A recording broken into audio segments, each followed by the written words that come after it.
ప్రకటన గ్రంథము 15వ అధ్యాయము. మరియు ఆశ్చర్యమైన మరి ఒక గొప్ప సూచన పరలోకమందు చూచితిని. అదేమనగా 7 తెగుళ్లు చేతపట్టుకుని ఉన్న 7 దూతలు. ఇవే కడవరి తెగుళ్లు. వీటితో దేవుని కోపము సమాప్తమాయెను. మరియు అగ్నితో కలిసి ఉన్న స్ఫటికపు సముద్రము వంటిది ఒకటి నేను చూచితిని.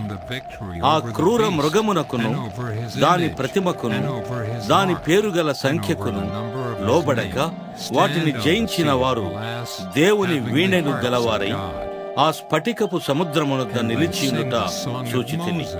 వారు, ప్రభువా, దేవా, సర్వాధికారి, నీ క్రియలు ఘనమైనవి, ఆశ్చర్యమైనవి. యుగములకు రాజా, నీ మార్గములు న్యాయములను సత్యములునై ఉన్నవి. ప్రభువా, నీవు మాత్రము పవిత్రుడవు. నీకు భయపడిన వాడెవడు? నీ నామమును మహిమపరచని వాడెవడు?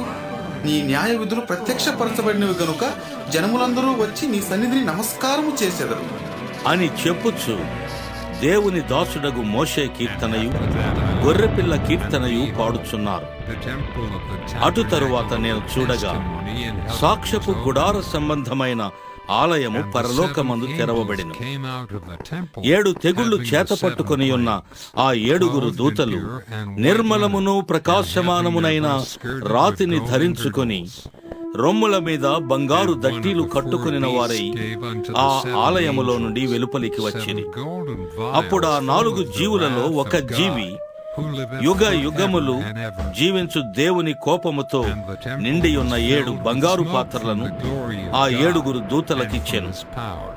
అంతటా దేవుని మహిమ నుండి ఆయన శక్తి నుండి వచ్చిన పొగతో ఆలయము నింపబడినందున ఆ 7 దూతల యొద్ద ఉన్న 7 తెగుళ్లు సమాప్తియగు వరకు ఆలయమందు ఎవడును ప్రవేశింపజాలక పోయెను.